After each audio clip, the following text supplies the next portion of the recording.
نبی کریم صلی اللہ علیہ وسلم کے غلاموں پر والوں، اس مقام پر یہ جو فرمایا، ایک رسول اللہ نے اپنا سفیر بنا کر عثمان کو بھیجا مکہ میں، اور دوسرا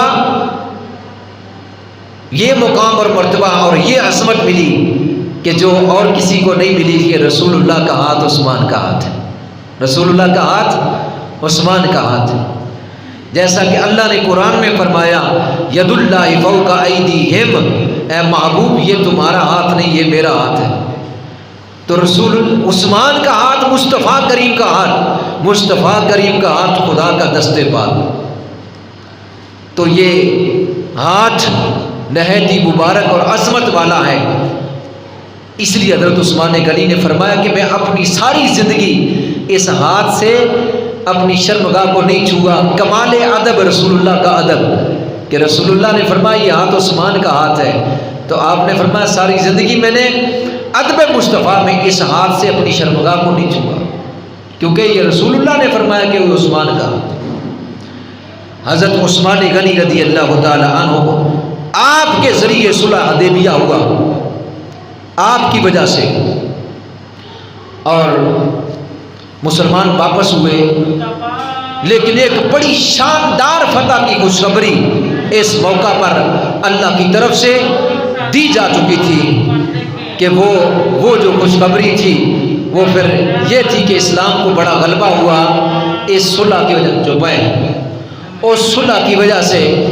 بدر کے مقام میں بڑے بڑے جنگجو کافر مارے گئے، اور اسلام کو اللہ نے عظیم غلبہ عطا فرمایا۔ اس کے بعد پھر عرصے کے بعد جو ہے وہ مکہ بھی فتح ہو گیا، اور اللہ نے اپنے حبیب کے دین کو، اپنے حبیب کو جو ہے وہ کامل فتح عطا فرمائی اور جو ہے وہ غلبہ عطا فرمایا۔ سیدنا عثمان غنی رضی اللہ تعالی عنہ حضور کے مشیر خاص تھے، اور آپ کی یہ حیثیت دور صدیقی میں بھی اور دور فاروقی میں بھی قائم رہی۔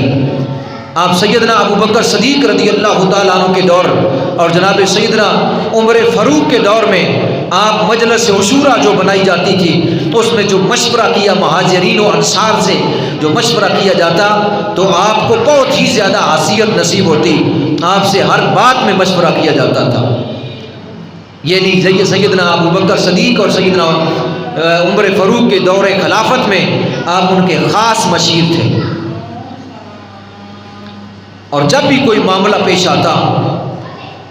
تو حضرت عثمان غنی جو اہم رکن تھے اس مجلس کے، حضرت ابو بکر کی اور حضرت عمر فاروق کی دور میں جو وہ مجلس عشورہ سی، اس مجلس عشورہ کے نہایت ہی اعلیٰ رکن رکھی تھے، اور کوئی بھی معاملہ درپیش ہوتا تو یہ دونوں صحابی اپنے اپنے دور خلافت میں، یعنی شیخین حضرت ابو بکر صدیق اور سیدنا عمر فاروق، یہ ان صحابہ انصار و مہاجرین سے مشورہ کیا کرتے، جن میں حضرت سیدنا عثمان غنی پہلے نمبر پر، حضرت علی، عبد الرحمن بن عوف، معاذ بن جبل، ابی بن کعب، زید بن ثابت رضوان اللہ تعالی اجمعین، ان سے یہ دونوں شیخین، دونوں صحابہ مشورہ کیا کرتے تھے۔ ان میں سے حضرت سیدنا عثمان غنی پہلے نمبر پر ہوتے تھے، اور جب سیدنا ابو بکر صدیق رضی اللہ تعالی عنہ کا وصال ہوا تو مرض الموت یعنی وفات کے قریب جو دستاویزات تیار ہو رہی تھی، ابو بکر صدیق رضی اللہ تعالی عنہ کی طرف سے سیدنا فاروق اعظم کو جو خلافت عطا دی جا رہی تھی، اس کا جو فرمان جاری کیا جا رہا تھا، وہ سیدنا عثمان غنی رضی اللہ تعالیٰ عنہ تعریف فرما رہے تھے، اور سیدنا عثمان غنی رضی اللہ تعالیٰ عنہ سیدنا فاروق اعظم کے دور خلافت میں آپ، کیونکہ سیدنا فاروق اعظم کے دور خلافت میں ہر بات ہر کس ناکس دین کے معاملے میں اپنی رائے پیش نہیں کر سکتا تھا، ہر ایک بندہ دین کے بارے میں اپنی رائے پیش نہیں کر سکتا تھا۔ اس لیے آپ نے اعلان فرمایا ہوا تھا کہ فتویٰ وہی دے گا جو صاحب علم ہوگا، صاحب عمل ہوگا، جو علم بھی رکھتا ہے اور اس پر عمل بھی رکھتا ہے، اور صاحب فراست ہے، وہ فتویٰ دے گا تو یہ سختی کے ساتھ جناب سیدنا فاروق اعظم کے دور خلافت میں تھی کہ ہر کس نہ کس جو ہے وہ فتویٰ نہیں دیتا تھا، تو سیدنا عثمان غنی رضی اللہ تعالیٰ عنہ حضرت فاروق اعظم کے دور خلافت میں ایک مستند اور معتبر قسم کے مفتی کی حیثیت میں سلطنت اسلامیہ میں اپنی خدمات کا سر انجام دیا کرتے۔ پھر جب سیدنا عمر فاروق رضی اللہ تعالیٰ کی خلافت کو 10 برس 6 ماہ 4 دن ہو گئے، آپ کی شہادت کا واقعہ رونما ہوا، تو آپ نے جو اپنی جانشینی کے لیے صحابہ مقرر فرمائے، اس میں سب سے پہلے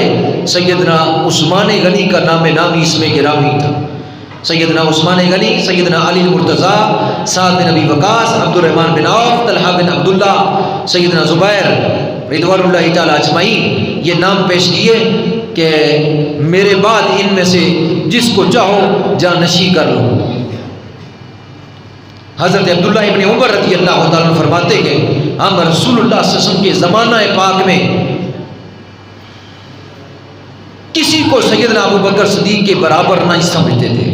اس کے بعد عمر فاروق اور اس کے بعد سیدنا عثمان غنی۔ ہم رسول اللہ کے زمانے میں سب سے افضل ابو بکر کو،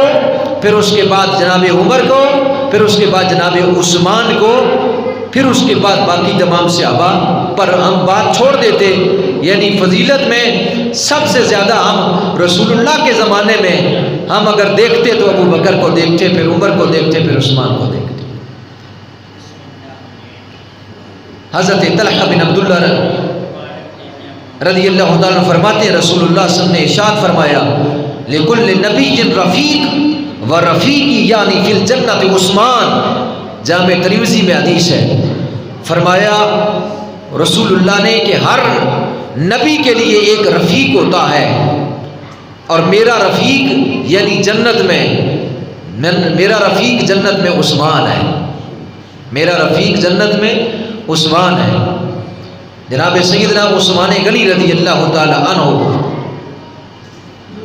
آپ کے دور خلافت میں جیسا کہ جناب سیدنا فاروق اعظم کے دور میں بے شمار فتوحات ہوئی، بے شمار مسلمانوں نے علاقے فتح کیے اور ان پر اسلامی پرچم لہرائے، اسی طرح حضرت سیدنا عثمان غنی رضی اللہ تعالیٰ عنہ کے دور میں بھی بے شمار فتوحات ہوئی۔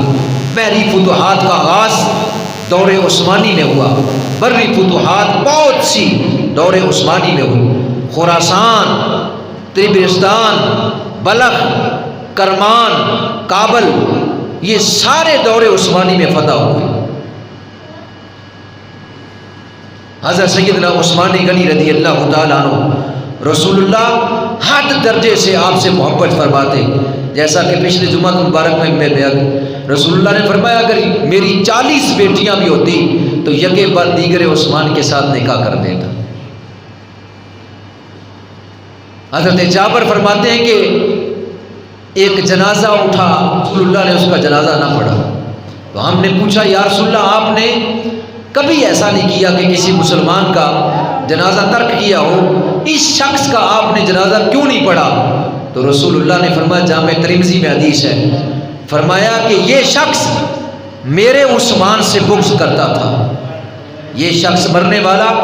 میرے عثمان سے بغض رکھتا تھا، بس اللہ تعالیٰ نے اسے ناپسند کیا، اس لیے میں نے اس کا جنازہ نہیں پڑھا کہ یہ میرے عثمان سے نفرت کرتا۔ نبی کریم صلی اللہ علیہ وسلم کے غلاموں پروانوں، جامع ترمذی میں حدیث ہے، احد کے پہاڑ پر نبی پاک صلی اللہ تعالی علیہ وسلم احد کے پہاڑ پر تشریف فرما ہے۔ یہ احد کا پہاڑ مدینے میں ہے، بہت لمبا چوڑا پہاڑ ہے۔ حضور صلی اللہ علیہ وسلم فرماتے تھے کہ احد پہاڑ ہم سے محبت کرتا ہے، ہم احد سے محبت کرتے ہیں، احد پہاڑ ہم سے محبت کرتا ہے، ہم احد سے محبت کرتے ہیں۔ تو ایک مرتبہ حضور اس احد پہاڑ پر تھے اور حضور صلی اللہ علیہ وسلم کے ساتھ ابو بکر صدیق بھی تھے اور سیدنا عمر فاروق اور جناب سیدنا عثمان غنی بھی تھے۔ کہ جب اود پر تشریف فرما ہوئے تو اود کے اوپر جب یہ نفوس قدسیہ، یہ مقدس ہستیاں جب جلوہ گر ہوئی تو اود پہاڑ خوشی سے جھومنے لگا، خوشی سے جھومنے لگا، ناچنے لگا، ریکس کرنے لگا اپنے مقدر پر کہ میرے اوپر اللہ کا نبی سوار ہے، میرے اوپر جناب ابوبکر، عمر، عثمان سوار ہے۔ تو حضور علیہ السلام نے اپنے پاؤں سے ٹھوکر لگائی پہاڑ کو، تو فرمایا اسکت یا احد، ٹھہر جا اے احد پہاڑ، ٹھہر جا، رک جا، فَإِنَّمَا عَلَيْكَ نَبِيٌّ وَصِدِّيقٌ وَشَهِيدَانِ، فرمایا اے احد پہاڑ رک جا، تجھ پر ایک نبی، ایک صدیق اور 2 شہید کھڑے ہیں، 2 شہید کھڑے ہیں۔ ابھی صدیق ابوبکر صدیق، نبی محمد الرسول اللہ، اور وہ شہیدان، تجھ پر 2 شہید کھڑے ہیں، عمر اور عثمان رضوان اللہ تعالیٰ اجمعین۔ ابھی یہ شہید نہیں ہوئے، رسول اللہ صلی اللہ علیہ وسلم پہلے ہی جانتے تھے کہ میرے دونوں یہ صحابہ شہید ہو گئے، میرے دونوں یہ صحابہ میرے جانے کے بعد، اپنے دور خلافت کے بعد جب ان کی مدت پوری ہوگی عمر کی تو یہ دونوں شہید کر دیے جائیں۔ حضور جانتے تھے، اس لیے فرمایا کہ فَإِنَّمَا عَلَيْكَ نَبِيٌّ وَصِدِّيقٌ وَشَهِيدَانِ، کہ تجھ پر ایک نبی، ایک صدیق اور 2 شہید کھڑے ہیں، اے احد رک جا۔ نبی کریم صلی اللہ علیہ وسلم کے غلاموں پروانوں حضرت سیدنا عثمان غنی رضی اللہ تعالیٰ عنہ نے جس طرح بحیر رومہ خرید کر مسلمانوں کے لیے وقف فرمایا، اسی طرح جیسے اسرت میں آپ نے تنگی والے لشکر پر خوب دل کھول کر خیرات کی اور اس لشکر والوں کے لیے جو ہے وہ بہت سا سامان پیش کیا، اسی طرح آپ اپنی زندگی میں بے شمار مرتبہ غلاموں کو اللہ کی رضا کے لیے آزاد کیا کرتے تھے، اور آپ نے اسی طرح مسجد نبوی شریف کی توسیع کے لیے اس کے ارد گرد کے جتنے حجرات تھے وہ سارے اپنی گرہ سے، اپنی رقم سے، اپنی ذاتی رقم سے خرید کر آپ نے مسجد نبوی کے لیے اس زمین کو وقف فرمایا۔ اسی طرح آپ نے اللہ کا گھر بیت اللہ، اس کی توسیع کے لیے بیت اللہ کے ارد گرد جتنے مقامات تھے اپنے دور حیات میں خود اپنی گرہ سے، اپنی ذاتی رقم سے خرید کر بیت اللہ کی توسیع کی، اللہ کے گھر کو جو ہے وہ وسیع کیا، اور وہ مکانات جو دایاں بایاں ارد گرد تھے وہ سب خرید کر تو اللہ کے گھر کے لیے وقف فرما دیے۔ آپ نے جس پر اور غربا پر، مساکین پر اور لوگوں پر جتنا بھی خرچ کیا بے تحاشا خرچ کیا کرتے تھے، لیکن یہ بے تحاشا خرچ کرنا یہ بیت المال سے نہ تھا، بیت المال سے نہ تھا، بلکہ آپ اپنے دور خلافت میں اپنی تنخواہ بھی بیت المال سے نہیں لیا کرتے تھے، اپنی تنخواہ بھی نہیں لیا کرتے تھے، اپنے ذاتی خرچے سے، اپنا جو ذاتی تجارت کا کاروبار تھا اس کاروبار سے اپنا گزر اوقات اور کثرت کے ساتھ جو ہے وہ آپ وہ خیرات کیا کرتے تھے۔ ایک مرتبہ ایک شخص حضور علیہ السلام کی بارگاہ میں آیا، عرض کرنے لگا، اور اسی طرح ایک بات اور یاد آ گئی، جنت البقیع جو مدینہ میں قبرستان ہے، اتنی بڑی جگہ آپ نے خود اپنی ذاتی جو ہے گرہ سے، اپنی ذاتی رقم سے خرید کر مسلمان مومنوں کے لیے وقف کر دی کہ ہاں مسلمانوں کی قبریں بنے یہ۔ اور آپ نے کبھی بھی اپنی زندگی میں ایسا نہیں کیا کہ میری یہ نیکیاں، اور آپ نے خود بیان نہیں کی، ہاں اس وقت آپ نے یہ کہا جب باغیوں کے لشکر نے آپ کو شہید کرنا چاہا اور آپ کے مکان کا محاصرہ کیا اور محاصرہ تنگ کیا تو آپ اس کے اوپر کھڑے ہو گئے اپنے مکان کی چھت پر، تو آپ نے فرمایا غور کرو کہ میں کون ہوں، میں وہ عثمان ہوں کہ جس نے مسلمانوں کے لیے مسجد نبوی کی جگہ خرید کر وقف کر دی، میں وہ عثمان ہوں کہ جس نے مسجد نبوی کو توسیع کیا، اور آج تم 2 رکعت نماز پڑھنے کے لیے مجھے مسجد نبوی سے روک رہے ہو اور میرے مکان کا محاصرہ کر لیا ہے۔ اے لوگوں، میں عثمان وہ ہوں کہ جس نے مدینہ میں بیر روما خرید کر وہ میٹھا پانی والا چشمہ مسلمانوں پر وقف کر دیا،